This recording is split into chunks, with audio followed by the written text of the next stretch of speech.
Something to Chew On is a podcast devoted to the exploration and discussion of global food systems. It's produced by the Office of Research Development at Kansas State University. I'm Jay Weeks, PhD candidate in the Department of Agronomy. My co-host is Scott Zanona, an associate professor in the Department of Philosophy who specializes in the philosophy of science. Hi, everybody. Welcome back. Before I introduce today's guest, you will hear an additional voice in this conversation and many more moving forward, hopefully. I'm happy to announce a new member of our team. Since I recently finished my degree, I will be leaving the podcast at some point in the future, and Dr. John Fabian will be one of the hosts that takes over. John is the Charles Singleton Professor of Baking Science in the Department of Grain Science here at K-State. He has extensive experience in the food industry and academia, so it's really nice because he brings a different perspective to discussions from Scott and myself. So welcome to the podcast, John. Today's episode features a truly fascinating discussion with Dr. Segenet Kelemu. A native of Ethiopia and alumna of K-State, she is trained as a molecular plant pathologist. Following a postdoc at Cornell University, she spent approximately 15 years as a senior scientist with the International Center for Tropical Agriculture in Colombia, where she eventually became the leader of crop and agroecosystem health management. In 2007, she decided to move back to Africa to work on agricultural development in her home continent. Currently, she is the Director General of the International Center of Insect Physiology and Ecology in Nairobi, Kenya. Segenet has received many accolades. I encourage you to check out her full CV online. Just to highlight a few, in 2013, she was elected a Fellow of the African Academy of Sciences. She was one of the 5 recipients of the 2014 L'Oreal UNESCO Women in Science Award. In May of that same year, Forbes Africa listed her as one of the top 100 most influential African women. And last year, in 2018, she was selected by Bill Gates as one of the 5 heroes in the field, recognizing her work fighting poverty, hunger, and disease to provide opportunities for the next generation. Over the course of our conversation, we cover some of the major issues farmers in Africa are facing and some of the really interesting solutions that she and her team are developing. It was a real privilege to speak with Segenet, so I hope you all enjoy. Dr. Segenet Kelemu, welcome to the podcast. Thank you. So I will have introduced you a little bit ahead of time for all the listeners, but we like to get your perspective on your background. So why don't you introduce yourself a little bit and talk about where you come from? Okay, my name is Segenet Kelemu. I'm a national of Ethiopia, but I currently live and work in Nairobi, Kenya. And you work at you're the Director General of the International Center of Insect Physiology and Ecology, correct? Yes. So what do you do there? So what I do is I'm not an insect scientist, but I have a huge number of insect scientists, entomologists, so I direct the organization. Overall, I'm responsible for the financial management, the scientific program, the translation of science to impact. Overall, I'm responsible of the institution as the CEO of the organization. And so we work we have research and activity in 41 countries, African countries. And we have over 300 active partners globally, including 43 universities. So it's a very vibrant science research for development organization that focuses on agriculture and health and the environment. So it's just extremely relevant and impactful organization with high quality science that contributes to the global scientific community. Great. And so what are kind of the big problems that your organization is trying to tackle? Yeah.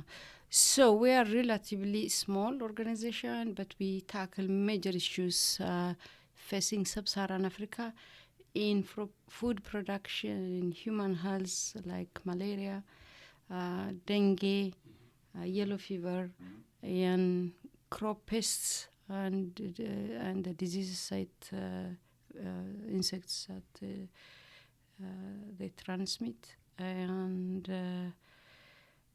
also we work on beneficial insects like bees that are really critical also as pollinators, not just only income generators by producing honey.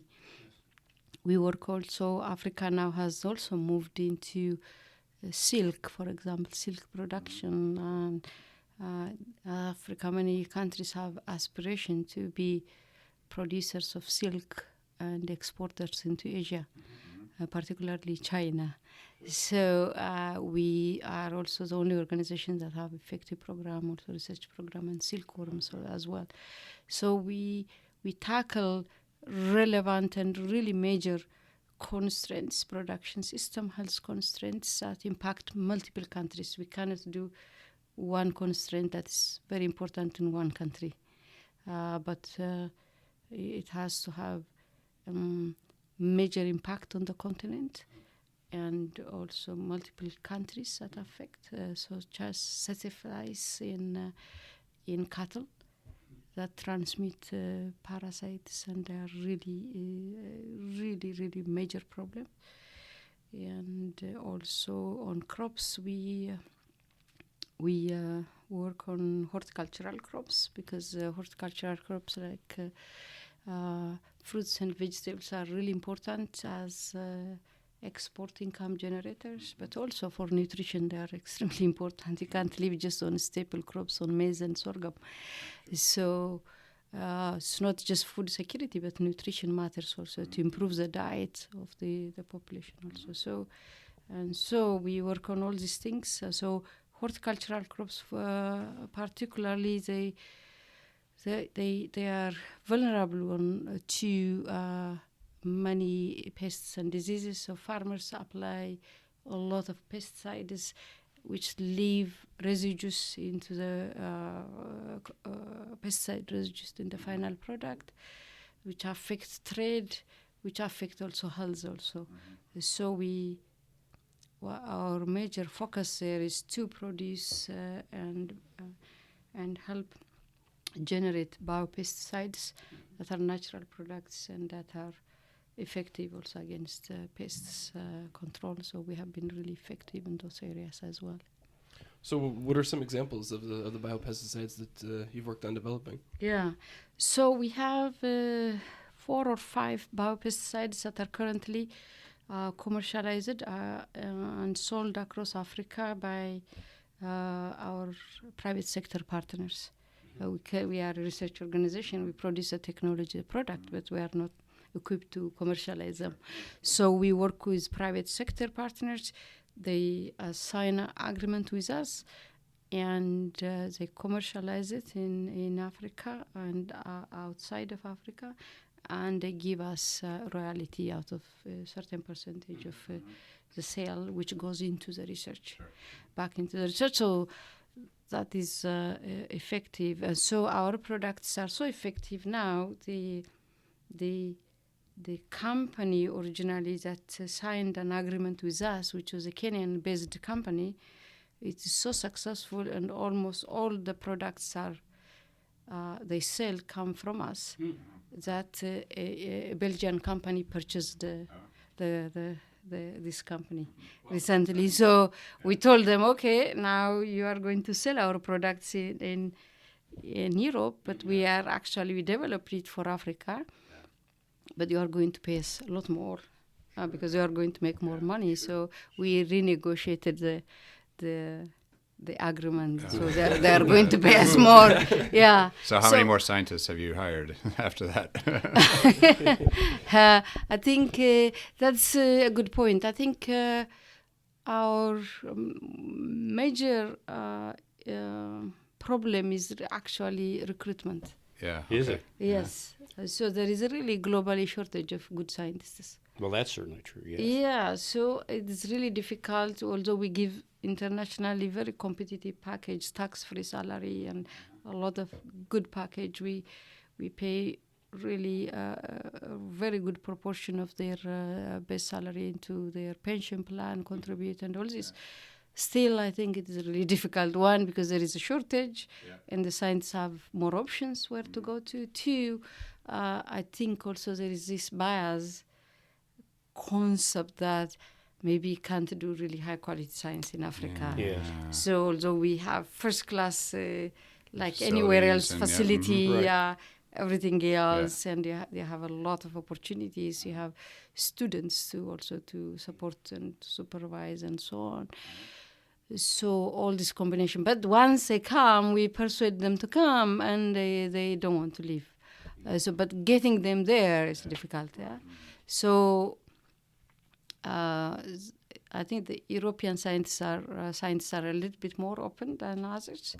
So the largest number of scientists we have outside of Africa are Europeans, particularly Germans and French. The French also, that's through an agreement we have with the French research institution. So so we have a lot of products, but I think what distinguishes us from universities is university, you can supervise students, you can publish good paper, and you are not accountable to make sure that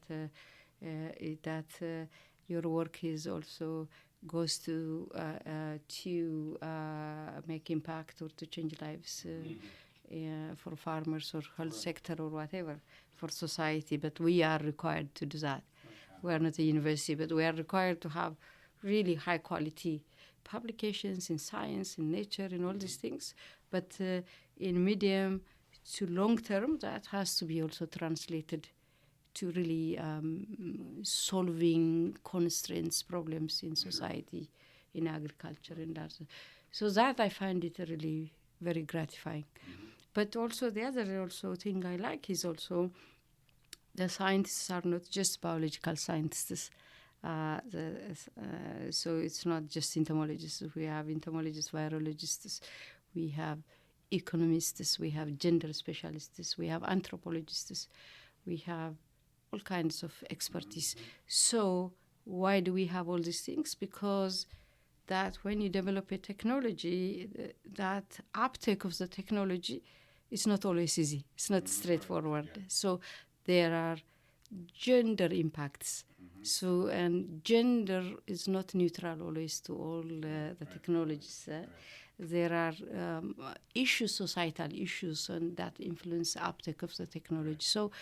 So we incorporate all this expertise from the beginning, so that we don't go all the way in generating a product or a technology, and then we can't scale it out because there is no acceptance. Could you describe something like an example like that where there's a gender or a social a potential issue with social uptake that how that designs the science from the beginning, right? Rather than thinking about it at the end. Just to tell you, not specific from our organization, sure. But in the previous organization I have been, so they breeders developed beans.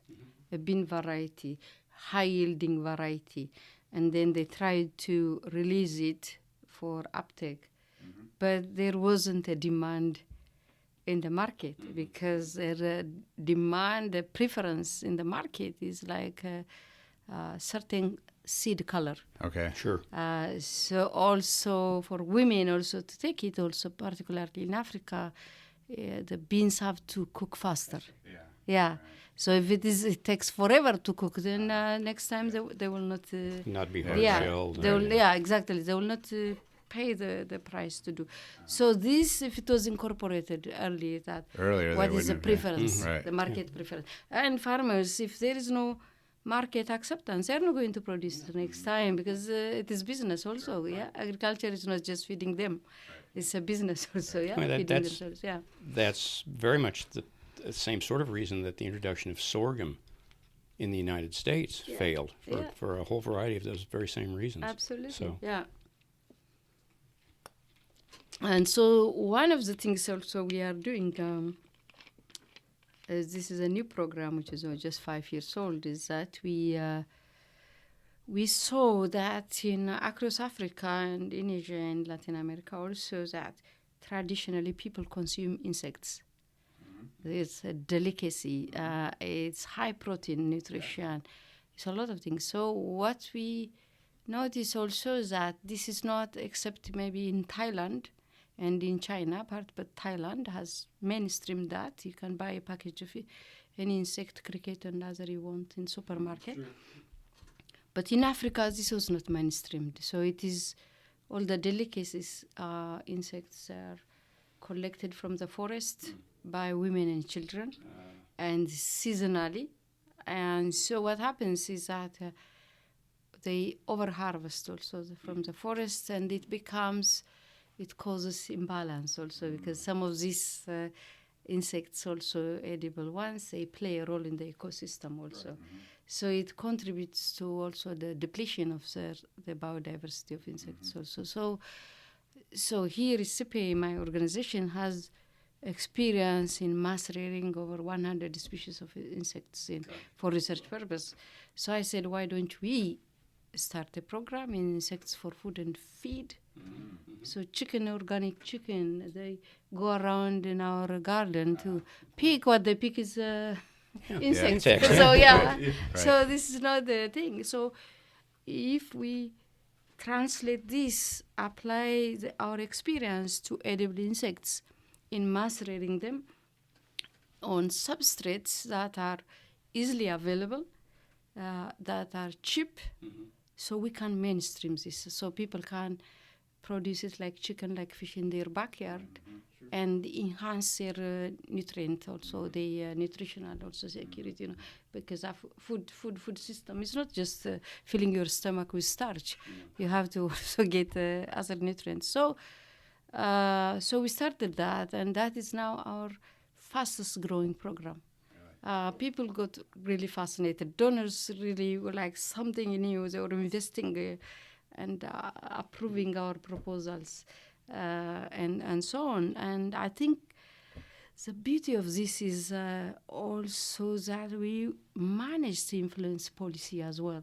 So based on our work on chicken feed production with insects, so Kenya and Uganda now developed a policy authorizing the use of insects in for livestock feed and for chicken feed. Excellent. So following that, actually soon after that, also FDA also approved. I'm not saying that the FDA's decision was influenced by Kenya and Uganda, but I think this is now a trend globally.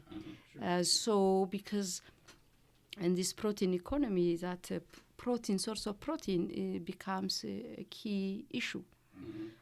So a key issue for boosting nutrition and so on. So, and I think the way we are producing food, the way we are accessing protein source and nutrients in the long run with population growth, it's not sustainable. So we have to do things differently.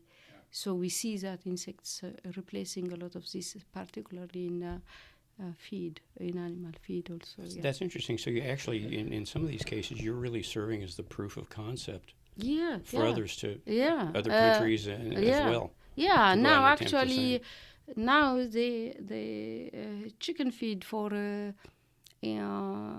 based on black soldier fly actually is mainstreamed in particularly in Kenya and Uganda, because there is a policy now in the private sector, the feed sector is taking up this technology. But one thing also, this black soldier fly, we invited all these feed producers, private sector, to my institution, and we were discussing how we can improve and to learn also from them what are the issues in the marketing of this. So they said there's no issue if they could actually produce fast enough in a large scale that the market is there, and it's millions of dollar market. But one issue, they said, technical issue they told us, is the insect, this black soldier fly, produces so much oil. They had difficulty grinding it into powder. It got so sticky. I said, this is a great idea. Soon after I finished that meeting, I put the chemistry team to look into the oil content of the edible insects. Fascinating. So now we have a paper to publish that these edible insects have really high quality oil. So we compared them, the oil content, to the quantity and the quality, the component of the oil, to fish codfish, fish oil, to olive oil, to sesame oil. By far, these are superior. No kidding. In what characteristics? Yeah. It has omega-3, all the essentials. Polyunsaturates? Yeah, polyunsaturated ones, antioxidants, vitamin E. Yeah. So these can actually play in high-quality diet oil Sure. source, but you can literally drink it, actually. It's really amazing quality. So there is nothing in the literature. So, okay, now we are going to publish and Wow. be the first to do. But this is going to open a whole lot of area in business and job creation and health improvement. They have also like the insecticide, like a locust. Desert locust has also this very beneficial, health beneficial sterols. So it consumes plant products, grass and wheat seedling and whatever. So we analyzed also the feed, how much of these compounds exist. Like wheat seedlings, they have very minute amount of sterols. So this we put the desert locust on this strictly wheat seedling diet. So they feed on that. And this minute amount of the sterols that are very beneficial for cardiovascular health and all number of other things, and they multiply it to 40-fold the sterols. It's like a little factory. We don't know. We don't know the mechanism how they do it. So we published a paper on that, and once we did, we had all these journalists, CNN and Al Jazeera and all this, and so they, can you cook for us? And they were filming there and so on. So there is, I think, a whole lot of things we can do, different diets, different outlooks, and I think we can learn a lot from traditional also, the natives and traditionally what people have been consuming. And we come in and put the science behind it also. Right. So they don't know the science, but they have been consuming it for a generation. Yeah. It's just food to them. It's food to them, but it has so much that... so many useful things, I think. Could you see the insect oil being a co-product or a byproduct if it was extracted? So you'd have like a defatted insect, or is it is the content enough that it's appropriate, that it's unnecessary to defat? Like for soy, I think for straight example. you can use it. Okay. Yeah. So, but I think the beauty of it is also you can extract the oil. Do high market end, you can use it, or in the cosmetic industry also. All the moisturizers have oil. And so if you see these oils, moisturizer, anti-aging, whatever cream, age, you can't stop it. But so those also, they have to infuse antioxidants and vitamin E from other sources. But this one is complete, it has it. Right. So I think we can license it. We are thinking to approach L'Oreal so to those guys and generate income into our research for that.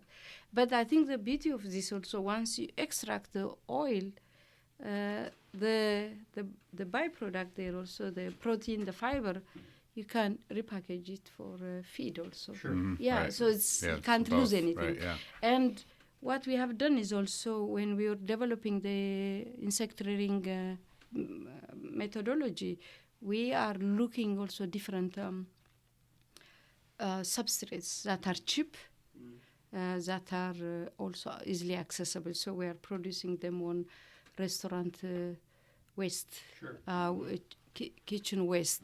Yeah, that's a great idea. That's a huge issue in the restaurant industry because a lot of that food is wasted. Those things. And we are doing it also on brewery waste also. Brewery waste is amazing also. Spent grains, absolutely. Yeah. And this potato industry, that's the companies that produce chips and everything, they produce massive piles of waste. And that we found that actually is fantastic for a number of these insects. So you can clean up the environment while you are also converting this thing into high production. So this is a really just win-win in no matter. So we are not advocating this just for Africa. I think this should be a global trend. So from many angles. How does the oil taste? I mean, does consumers I accept haven't tested it, but I'm going to test it. Sure. But we are not at the moment. They are producing it enough for chemical analysis. But I was telling this story to the president of Ethiopia, who is a friend of mine. Oh, she says, can you please give me like 10, 20 ml? I want to try it on the moisturizer. She says, let me try it on me first. So I don't want to take it. So, but I think it's just a really exciting thing to do. So just to tell you one story, there is a delicacy of a Ugandan delicacy, this green grasshopper type thing. People during the season, they go crazy harvesting it and everything else. So, and it's really, so 100 gram of that, it costs about $3. So more than chicken, more than anything else. So I said, well, let's just do this thing. Actually, the Minister of Agriculture asked me personally if we could do this macerating thing on this thing. So we looked into the literature. Many people have tried to, in the past, to try to macerate it. It was impossible. Our own scientists tried it, also impossible. So I said, no, it can't be impossible. So we have to try it because, yeah. So this graduate student, marvelous graduate student, did something that nobody has thought about. So the reason that people failed to macerate it was they assumed, because it is a grasshopper, they assumed the insect only lived on grasses and all this. So this guy goes out in Uganda, collects from different ecosystems these insects, then he starts dissecting, looking into the gut to see, through DNA analysis, to see what this insect has been consuming. So it's not just grass, it was eating grass, it was eating other insects, ants and so on. So I say, great. So he sees from the different ecological zone, then he looks at the proportion what this insect has been eating, because it was looking for protein source. Yeah, also. it needed something so else. it is right? protein So source comes from other insects. So based on that, he designed a diet. Now we can macerate it. Does it work? Major breakthrough. Yes. Yeah. I'm like this guy. That's amazing. Like, so yeah. Give him his degree. Yeah. So yeah, Okay. I gave him a hug. Actually, it's like this is like So Wow. now we are going That's exciting. to make it faster, so that the uptake would be just like that, because it makes a lot of money. It's nutrient. So one of the oil analysis, nutritional analysis we did also was on this particular insect. Very, very rich. It has also a lot of micronutrients as well, zinc and What's iron. the generation time for these?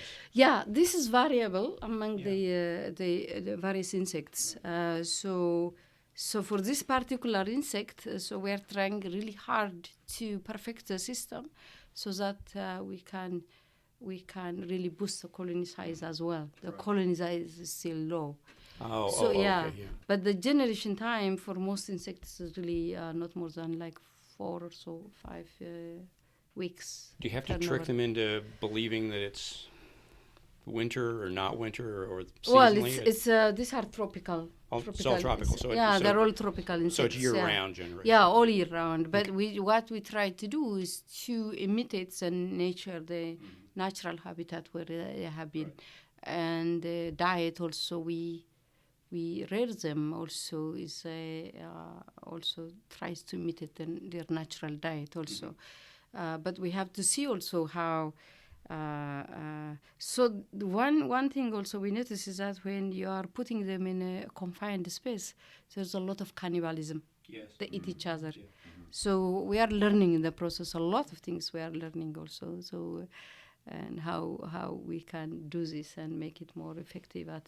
So we look at also, when we put them in a different diet, we look at also at the nutrition profile, whether that affects also the nutrition content at the end also. Yeah, it's really an amazing, exciting thing. So that's I get excited about this.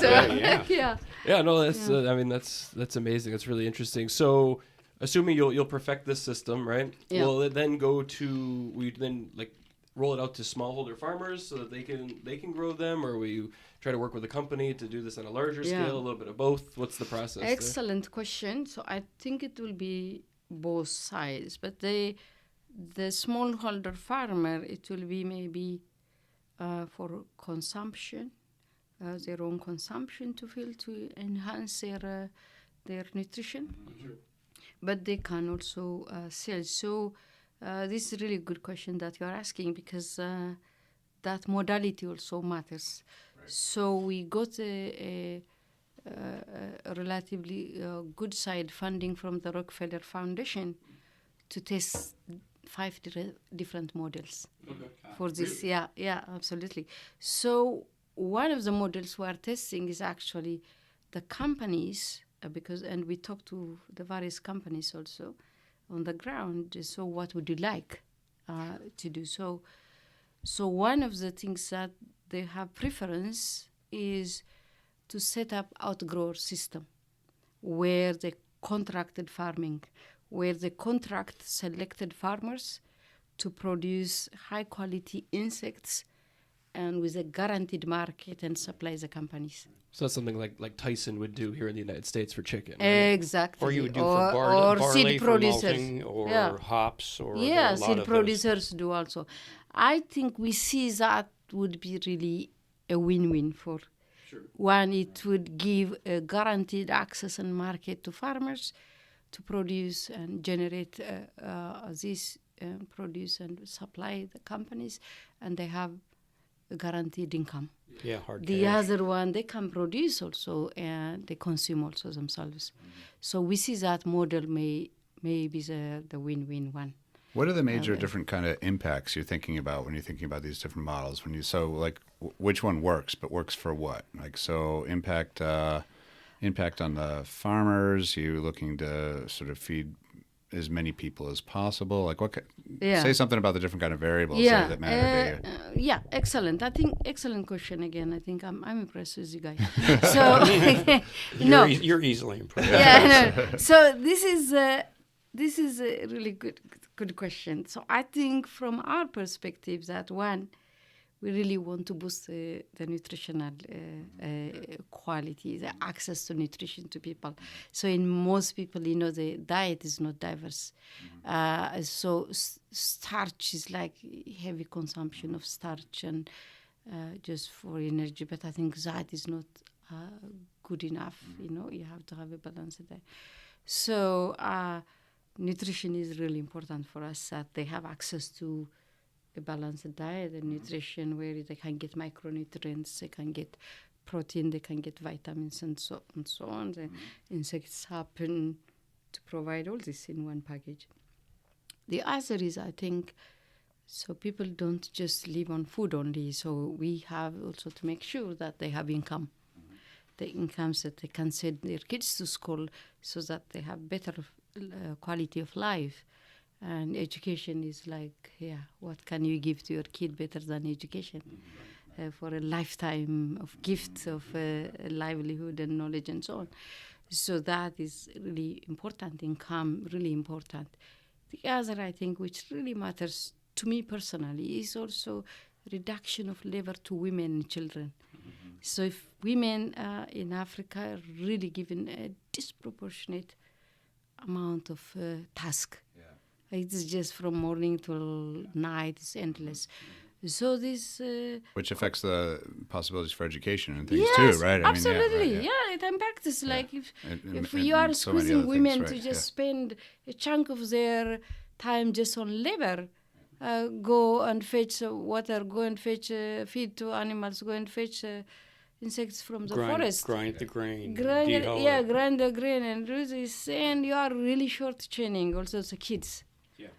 So it's study after study shows that if you really invest in women in the education and that, you are investing in the next generation of people also, because women spend their income on their kids, on their families. So this is really important also. If you reduce the labor, you enhance the income to the family, you do a lot of different things, and you will improve the society. You'll improve the education and life and the the health of the next generation of the kids. So this is important for us as well. For me personally, because I grew up also in a village doing all this grinding work, and school was just an afterthought. Okay, when you finish that, you can go to school. So, so this is really important as well. Yeah. So we look at all these components. Yeah. You lived here for a while. Yes. So you probably found that the farmers in this part of the world are pretty conservative. Yeah. About things. Is that the case in Kenya and Uganda as well? Do you have to? Is it difficult to convince them to make a change? Yeah, absolutely. How do you accomplish that? Absolutely. I think here they can afford to experiment because they have government support, they have larger land, they have a lot of things. In Africa, it's a lot more conservative because, experimenting with any technology or product is a luxury. So they can't take that type of risk. Right, and the risk is greater, right? The risk is too high for them to experiment with something new. So, I mean, it is one thing, me going in a four-wheel drive to the farm and telling them what to do, and then I go away. So that conservatism comes from being risk averse, and they have every reason to be risk averse. Yeah. So we try in many different ways. So what they do, they are very smart, actually, farmers. We learn a lot from them. So what they do is that we have to put like large demonstration sites to show them, and we do it together with them to show them actually you can do this thing, and at harvest time you can go and you can come and visit also how the plants grow and the maize is doing well and everything, and later you can harvest and see how much actually you can harvest compared to yours. And so even after you show them all that, you have to, they are still there doing it on their farm. It's like really shaky. So what they do is that they divide their plots. After we show them several demonstrations, maybe sometimes 2-3 seasons, they divide their plots and then they do their experiments. So they do a little science. It is science, and they say, yeah. So I asked, we have this one fabulous technology. I think you were there in my seminar, the Pushpull technology. So I said I go regularly to farmers in different countries to see also and to learn and what can we do, other things for them, and to assess also the technology, how it works.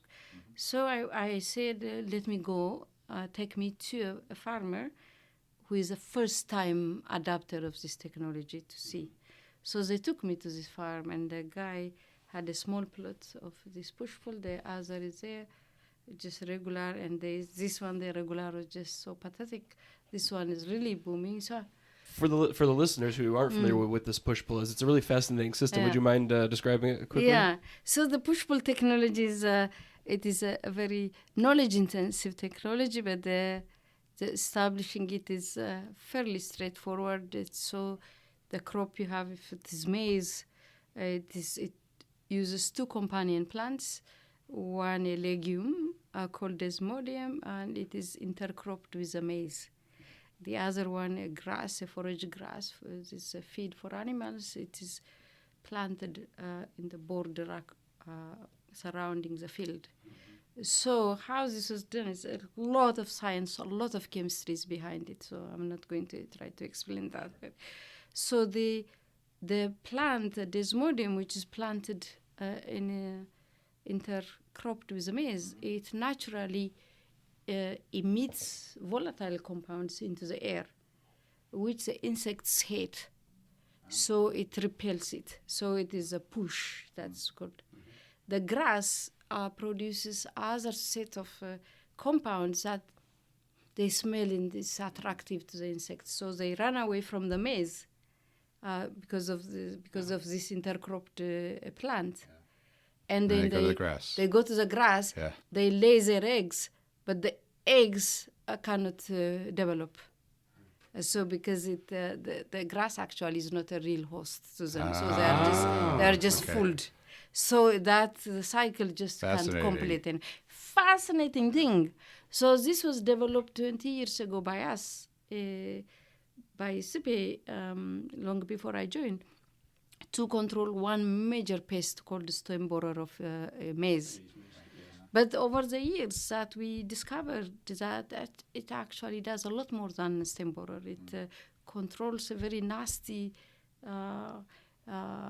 parasitic weed called striga, which has no other control. It controls other pests. It is a high-quality feed for animals. It improves the soil. It fixes nitrogen into the soil. It is just a technology it reduces aflatoxin. Sounds too good to be true. It's really, sounds too good to be true, but when you go to the field, even when you are in the air, if you are going to fly up there, you can easily tell which one is push-pull, which one is not push-pull. Yeah, it's just amazing technology. So, but even when you see that, the farmers are like, they have to see. Sure. So this one time, the first time adapter farmers I went to visit, so he divided his plot to experiment with it, and they say, then it's like this, his conventional field is just pathetic maize, and sorghum, this one is just a push-pull, it's just 3 times better, 4 times better. So I said to him, why didn't you do the rest? And he said, yeah, you see, madam, I'm doing all this now. I saw how it works. Now I'm expanding it to the rest of my field. Right. And he said in one season, now he has a whole year-round enough feed for porridge for his family and even sell. So just in one thing. So this is such a rewarding. So we won multiple awards on this technology over the last several years. It's a really elegant solution. It's an elegant solution. Really is elegant solution. So 8 countries have adopted it all across Africa, but our plan is to expand it in many different things. So it's a win-win. So during the drought season also, it just provides a lot of, because these companion plants are perennial crop plants. So feed is a huge issue to cattle. Yeah. So this is solving that also. So, and in areas where there is no problem of this particular pest for which this was developed, people still adapt it because of the feed value. Right. Yes, it's amazing, elegant crop. So this is a long answer to your question. So that risk aversion and also this conservatism is even more than, because they don't get, farmers they are on their own in Africa. They don't get subsidy for There's no money. Crop insurance. So they don't have crop insurance. They don't have access to finance from the banks. So because agriculture is seen as high risk. So of course they have to be very conservative, right? Yeah. So you just have to be able to prove that it works, right? To prove that and to really support them all the way that throughout. It's great stuff. Well, Segenet, we know that you're short on time here. We really appreciate you taking the time to speak with us. I'm sure we could go on for hours. I don't want to keep on talking, but Is there anything in the last few minutes here that you'd like to say that we haven't covered, that you'd like our listeners to know? Oh, I think we covered a lot of what I want to say. I think I just want to say, if you have listeners, young people out there who don't know what they want to do with their lives, I think agriculture is a really noble field, because food comes first. If you don't have food, you don't need anything else, right? That's a priority. So this is a noble field, I think, to go to, and it's gratifying. And I encourage young, bright people to go into College of Agriculture seriously. Yeah. I think a short talk with you would convince a lot of people. Oh, okay, thank you. I hope so. This has been great. Yeah, thank you. Thank you so much. Thank you so much. I really enjoyed it also. I think you guys are right on the mark. Your questions are amazing. Yeah. Great. Yeah. Well, You're still recording. Yeah. Right. Okay. Make sure to get that. All right. If you have any questions or comments you'd like to share, drop us an email or check out our website at kstate.edu/research/global food. Something to Chew On is produced by the Office of Research Development at Kansas State University.